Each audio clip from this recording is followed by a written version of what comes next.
Hi Capricorn, welcome to Higher Source Tarot for your Is It in the Cards Love Tarot reading for October 2021. This is the Love Tarot reading for all Capricorn, Sun, Moon, Rising, and Venus. And thank you for the love that you show the channel. I send it right back to you every day. We're connected, and I appreciate everything you do, from subscribing to hitting that like button. It means a lot to me.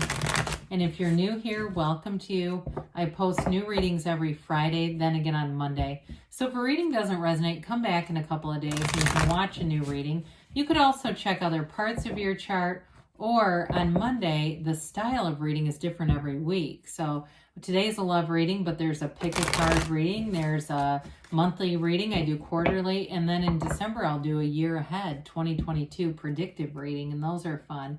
So if you like tarot and you like the channel, I'd love to invite you to subscribe to Higher Source Tarot. All right, what advice do you have for Capricorn, Sun, Moon, Rising, and Venus about love? What does Capricorn need to know about love, please, for the best and highest good? Okay. So we'll begin here with the tarot reading. We'll draw 3 cards to represent your energy, 3 cards for the person you're attracting, 3 cards on the advice. You've got the 10 of Pentacles, interesting, the 10 of Swords, and the Hanged Man. They have the 3 of Swords, the 7 of Swords, Dear Lord, and the Chariot. Your advice is the Queen of Swords, the 6 of Swords, and the Page of Cups. Well, very interesting. I do feel like you're going to have a new opportunity for love. But you've both been hurt before, that's clear, especially with all those swords. You do have Cancer here, and you've got water here too, and earth. So for you know, we like the 10s. I know the 10 of Swords is always a bit grim and bleak, but there's something about this, these two together. 10s indicate realization. They're perfection. I mean, we like the 10s in the tarot. They're returning you to full power with that 10 of Swords to 10 of Pentacles. Now, for somebody here, I feel like you had a relationship that ended, and it also caused you financial grief. And I know for you, you're an ambitious sign. You like to build your life up. You like to build up those pentacles too. So that an ending, especially if it was hit you in the wallet a bit, it may have been devastating feeling with that 10 of Swords. But with the 10 of Pentacles, that's a wealth card. So it's like the return too. Feeling financially stable, feeling grounded again. Whatever that 10 of Swords did, it had you upended. And so with the 10 of Pentacles, you're in a place where you can appreciate new people, appreciate life, and be vulnerable again. And of course, we like the Hanged Man here because it's all about changing your perspective. It's a change of heart. And it's seeing things differently. There's a gift in whatever happened here, even though we always say I'd rather avoid it, but sometimes that's what it takes. It's like that tower moment when we have to really go down soul deep, and that is how we begin again. We get this new perspective that we find in the Hanged Man, and it makes you more easygoing. It makes you more open to new opportunities and attracting new people too. The Hanged Man's important because you can let go of the old resentments and other things. And this is the kind of energy where people are almost lining up to talk to you because you're easygoing in this energy. You've released all the resistance. So you are in this place of attracting what you want and seeing things through the eyes of Source too.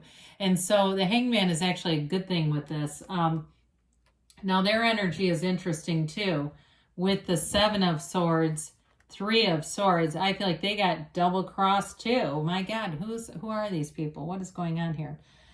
So the 3 of Swords and 7 of Swords, it could have been a financial situation too if they lost their job abruptly, but they didn't see it coming. Whoever this was, they got completely blindsided. And I do feel like they spent quite a bit of time rebuilding their life to what they thought it should be. The 3 of Swords, though, is acceptance. So they had a betrayal and an ending here, but they've accepted it. So it's not like they're coming with a lot of baggage. The 7 of Swords, though, with this, I do feel like it caused them to have greater discernment. So they may have been single after this, or again, if it was a job situation, they may have been single for a while. I mentioned a year and a half. That may be how long it's taken for them to get things together again. With the Chariot, though, that's a card of successful conclusions. It's also a card of law of attraction and using the mind to create. So it's one of those things where this person, I feel like, could have even had a dark night of the soul where they really hit rock bottom. And the thing about the dark night of the soul is it's that place where you don't know who you're becoming. You feel like you've lost everything, or you've lost everything. This person lost everything. And the scary part about the dark night is not knowing what you're becoming. And so I do feel like with the Chariot being here, that's where they got into that place of a new life.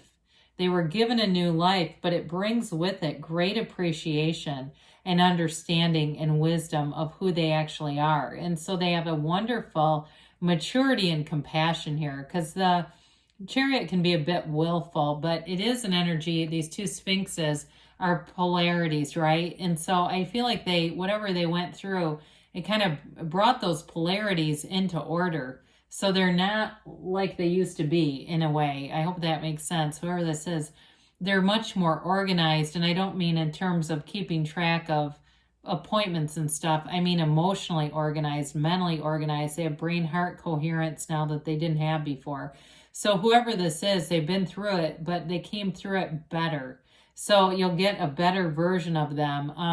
I do see too with this, they may travel. You've got travel here a few times, and maybe they live at a distance from you.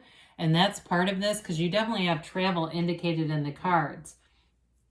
So with the Queen of Swords being here, you've got good communication. And again, if you live at a distance, it may be, a lot of it is because the Queen of Swords, Six of Swords and Chariot, maybe because you've got to do FaceTime and phone calls and things like that.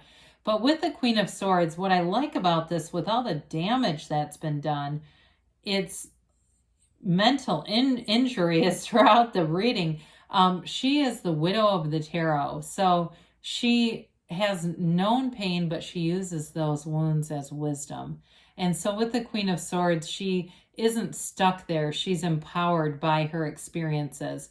So I feel like they bring that in, but it also brings in sort of that reality of life, that whoever you two are, you've both been through some painful things.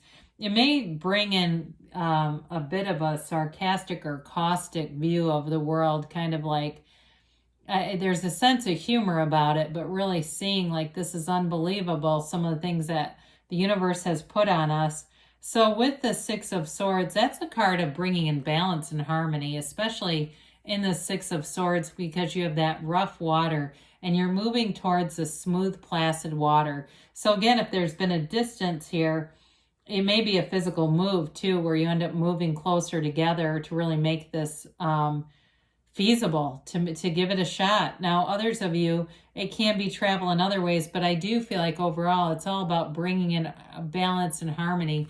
Now, with the Page of Cups, pages are about optimism, new energy, and vitality. So the pages get a bad rap for immaturity, but I do feel like in this case, it really is about keeping things light, because you have kind of a heavy energy with all these swords being here, that overthinking, being prone to just too much thinking. So with the Page of Cups, he releases some of that overthinking and allows you just to move forward and have fun, take things a bit more at face value.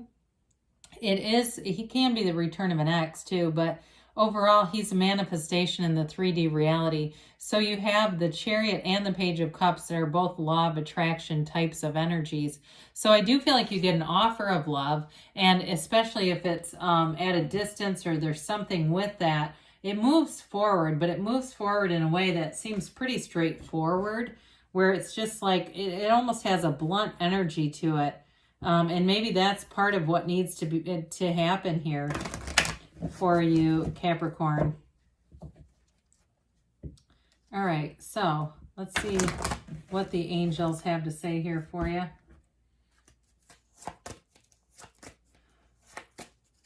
And yes, no, maybe for Capricorn. All All right, you have here forgiveness. So I like that here because there's definitely been pain.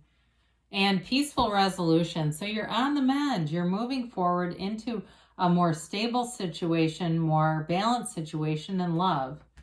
Again, it may be new love, but it's still there. Listen to your intuition. You've got, within the next few months here, and you've got don't stop. So you're on the right track here, Cap. Good things are coming for you. I love you, and I'll be back again soon.